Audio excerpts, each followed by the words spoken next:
उत्तराखंड में क्या बीजेपी सरकार के खिलाफ उत्तराखंड के लोग गुस्से में हैं? सरकार की नीतियों के खिलाफ क्या उनमें आक्रोश है?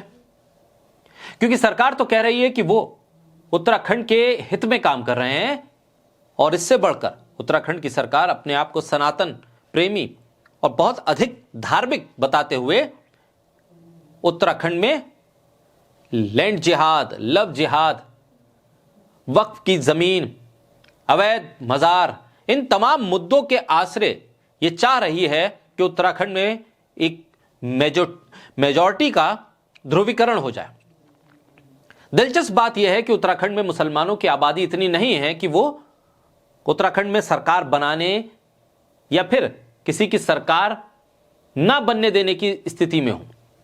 कुछ एक सीटों पर उनका मतदान प्रतिशत या उनकी संख्या मतदाता के तौर पर इतनी हो सकती है कि कुछ एक विधायक को चुनकर भेज दें या कुछ को सपोर्ट कर दें तो कुछ विधायक उनके सपोर्ट से पहुंच जाएं, लेकिन सरकार बना देना या फिर किसी को सत्ता से बेदखल करने के लिए एक तरफा वोटिंग कर देना और उससे तमाम नतीजे बदल जाएं, ऐसी स्थिति नहीं है। फिर आखिर क्यों उत्तराखंड में ध्रुवीकरण की सियासत पर बीजेपी आगे बढ़ रही है? उत्तराखंड पहला ऐसा राज्य बना जिसने यूसीसी का मॉडल तैयार किया और उसे लागू करने की बात कर दी और लागू भी किया। ऐसे में अपने आप को सनातन प्रेमी या हिंदू हृदय सम्राट बनाने की कोशिश में उत्तराखंड के मुख्यमंत्री धामी क्यों लगे हुए? क्या ये तमाम मुद्दे मुसलमानों को फोकस में रखकर सिर्फ इसलिए हो रहे हैं कि उत्तराखंड में जमीन पर कुछ नहीं हो पाया? हल्द्वानी में बस्तियां उजाड़ने का मुद्दा हो या फिर उत्तराखंड में मस्जिदों को लेकर एक प्रोपेगेंडा चलाना हो, हिंदूवादी संगठनों के जरिए तमाम रेडी पटरी वालों का आई कार्ड चेक करके उन्हें यह बताना हो कि आप अगर मुसलमान हैं तो उत्तराखंड से चले जाइए।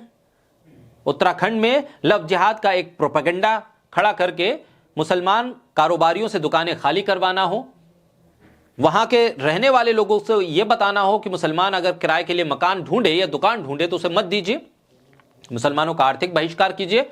और उत्तराखंड में ही धर्म संसद के नाम पर कई इस तरह के संगठन पहुंचे और जिन्होंने कार्यक्रम करके खुले तौर पर मुसलमानों के नरसंहार तक की बातें कर दी, लेकिन कार्रवाई कुछ नहीं हुई। और ऐसे में उत्तराखंड की सरकार जब लैंड जिहाद, अवैध मजार, मस्जिदों को लेकर बयानबाजी, यूसीसी का मुद्दा, वक्त की जमीनों का मुद्दा, उसे हावी करने पर तुल जाए तो समझिए कि जनता के मुख्य मुद्दे पीछे जा चुके हैं। क्या ऐसा तो नहीं है कि उत्तराखंड के मुख्यमंत्री बीजेपी के भीतर अपने कद को बड़ा करने के लिए उत्तर प्रदेश के मुख्यमंत्री के कद को छोटा कर अपने कद को बड़ा करने और बीजेपी की केंद्रीय सियासत में अपने कद को मजबूत करने के लिए इस शगुफे को छोड़ते हैं, लेकिन असर उसका उत्तराखंड की जनता पर नहीं हो पा रहा? नैनीताल में हालात क्या हुए? एक फर्जी बात को लेकर पूरा हंगामा खड़ा किया और पर्यटन तबाह हो गया। बाद में तमाम चीजें उन दावों के उलट नजर आई जिन दावों को करते हुए नैनीताल में हंगामा किया गया, पुलिसकर्मियों को कोतवाली में मारा गया। ऐसे में उत्तराखंड में अब आम जनता मशाल जुलूस निकाल रही है। कहीं पर रानीखेत जैसे इलाके में जिला बनाने को लेकर लोगों का गुस्सा है, सड़क नहीं होने को लेकर लोगों का गुस्सा है, अस्पताल में डॉक्टर्स नहीं होने को लेकर लोगों में गुस्सा है, पेपर लीक होने को लेकर लोगों में गुस्सा है, रोजगार नहीं मिलने को लेकर लोगों में गुस्सा है, और लोग संगठित होकर 300-300 किलोमीटर की पदयात्रा निकाल रहे हैं।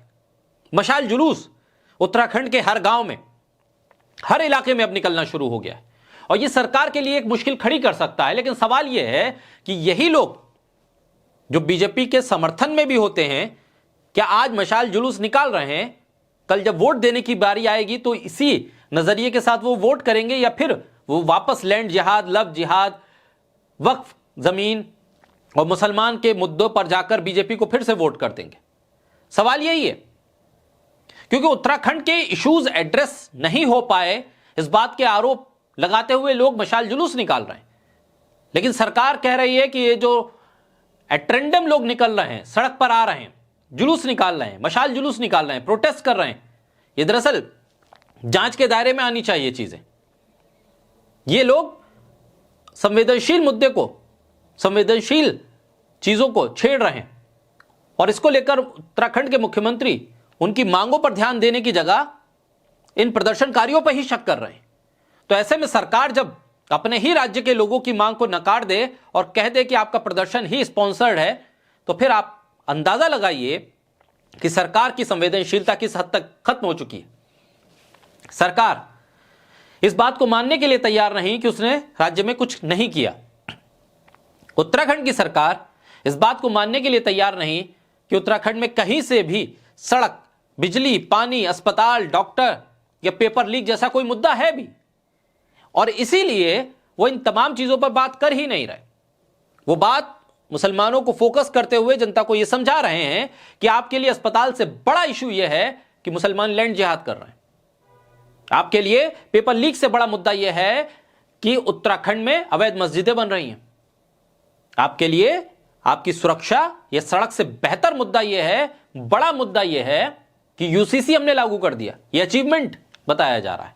ऐसे में उत्तराखंड के लोग जब सड़क पर निकले हैं तो इसका असर सरकार पे क्या पड़ेगा, और जो गुस्सा है लोगों का, जो मांग है, जिस तरह का आक्रोश है, क्या ये वोटों में तब्दील होगा भी या नहीं? क्योंकि अल्टीमेटली जिस सरकार से आपकी नाराजगी है वो सरकार उस चीज को पूरा नहीं करती, तो फिर आपको बदलाव लाना पड़ता है।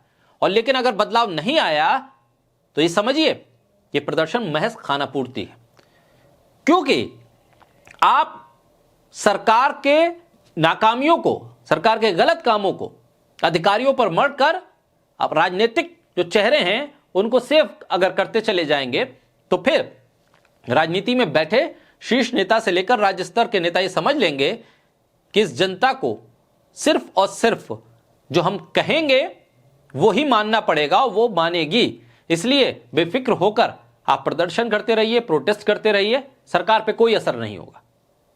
अब ये देखना होगा कि इन प्रोटेस्ट का जो उत्तराखंड के हर इलाके में अब शुरू हो चुका है उसका असर सरकार पे कितना पड़ता है और उन इश्यूज को कितना एड्रेस कर पाते हैं पुष्कर सिंह धामी।